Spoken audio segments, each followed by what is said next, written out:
Halo, saya Adi Dinar, dan kita ketemu lagi di seri kuliah filsafat saya.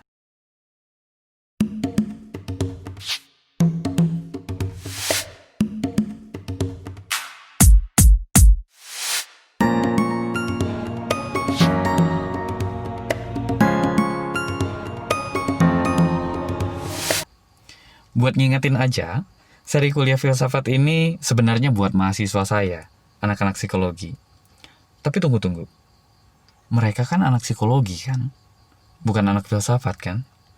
Terus ngapain anak psikologi pakai mesti belajar filsafat segala? Buat apa? Supaya anak psikologi bisa kritis sama ilmu mereka sendiri. Gak cuma nerima-nerima aja apapun yang mereka dengar di bangku kuliah.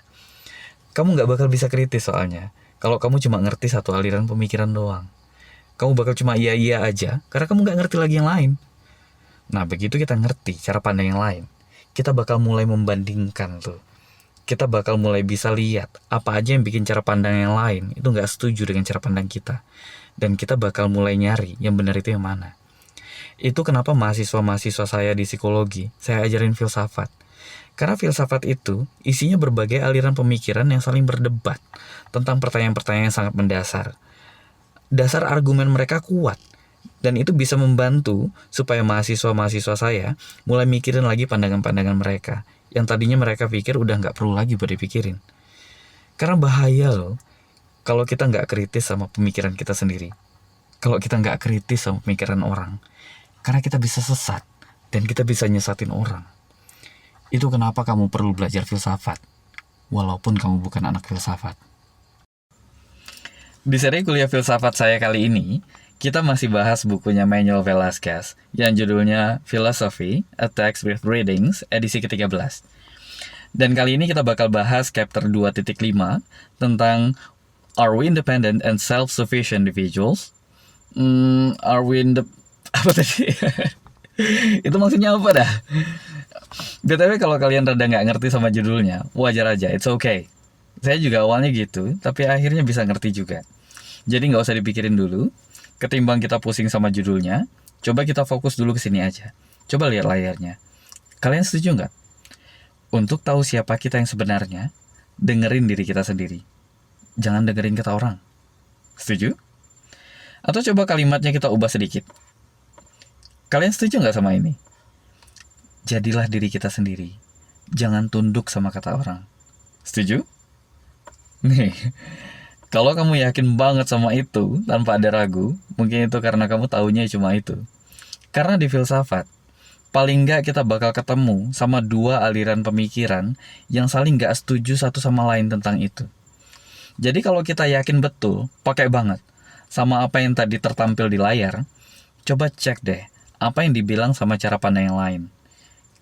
Kali aja kita bakal jadi punya cara pandang yang baru setelah kita mencerna dua cara pandang yang berbeda itu. Nah, dua aliran pemikiran yang saya bilang tadi, yang saling gak setuju satu sama lain, itu adalah ini. The atomistic self sama the relational self. Nah, kalau kita setuju bahwa untuk tahu siapa kita yang sebenarnya, dengerin diri kita sendiri. Jangan dengerin kata orang. Itu cara pandang the atomistic self, BTW. Dan kalau kita setuju dengan jadilah diri kita sendiri, jangan tunduk sama kata orang, itu juga cara pandang the atomistic view of self. Nah, the atomistic self itu adalah sebutan buat cara pandang yang meyakini bahwa jati diri manusia yang sebenarnya, who I really am, itu ada di dalam dirinya sendiri, bukan di orang lain.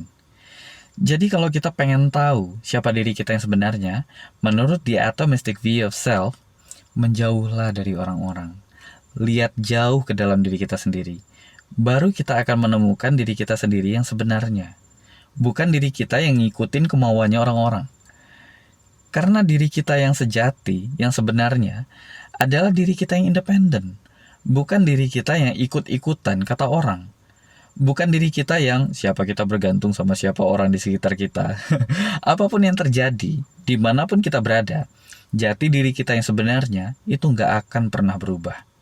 Itu the atomistic view of self. Jati diri kita yang sebenarnya nggak bergantung sama orang-orang di sekitar kita. Tapi ada cara pandang yang lain. The relational self. The relational self ini nggak percaya bahwa jati diri kita yang sebenarnya itu nggak bergantung sama orang-orang di sekitar kita. Dari sejak Aristoteles masih hidup, Aristoteles udah bilang bahwa manusia itu makhluk sosial, nggak bisa berdiri sendiri. Jadi cara pandang relational self ini bukan cara pandang anak kemarin sore. Umurnya udah ribuan tahun dan masih bertahan sampai sekarang. Yakin kamu nggak mau ngecek cara pandang yang ini? Menurut the relational view of self, jati diri manusia itu nggak bisa lepas dari hubungannya dengan orang-orang di sekitarnya.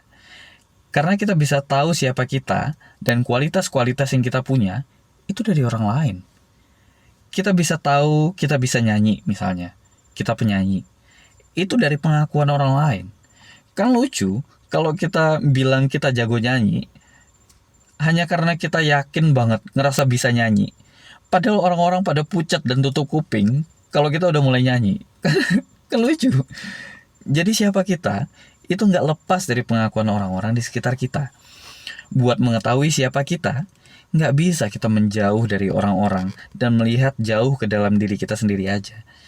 Kita mesti mendekat ke orang-orang dan mencari jati diri kita di dalam interaksi kita dengan orang-orang. Itu the relational view of self. Dan menurut relational view of self, mana tuan mana budak itu ditentukan oleh interaksi mereka. Dan bisa berubah seiring berubahnya interaksi mereka. Jadi, jati diri tuan dan jati diri budak itu nggak ditentukan sejak awal, bisa berubah. Misal, seorang budak bekerja untuk tuannya. Lama-kelamaan, bila sang budak ini jadi semakin jauh lebih terampil dari budak manapun dalam melayani tuannya, dan tuannya jadi sangat bergantung sama budak yang ini, dan nggak bisa kalau tanpa budak yang ini, sekarang siapa jadi yang lebih punya kuasa? Bukankah sang budak sekarang jadi jauh lebih berkuasa atas tuannya? Tuannya nggak bisa kalau nggak ada budaknya ini. Itu yang dilihat oleh the relational view of self. Jati diri seseorang tidak bisa lepas dari hubungannya dengan orang-orang di sekitarnya. Nah, setelah mencermati kedua cara pandang itu, the atomistic self and the relational self, coba jawab ini. Jawaban kalian sekarang apa? Dengerin kata orang, atau jangan dengerin kata orang? Ada perubahan nggak jawabannya? Atau persis sama seperti jawaban kalian di awal kuliah ini? Dan kalau kalian lihat sekarang lagi booming tentang meditasi misalnya, buat nemuin jati diri kita yang sejati itu, mestinya kita meditasi atau interaksi. Nah, kalau materi kuliah kita kali ini bikin kamu mikir ulang tentang pendapatmu sendiri, artinya kelas filsafat kita sukses. Dan buat menguji kembali pendapat kamu yang sekarang, coba jawab pertanyaan ini. Orang lain itu bisa mengubah jati diri kita yang sebenarnya nggak sih? Jadi jati diri kita itu bawaan atau bentukan? Now you decide. Saya Adi Dinar,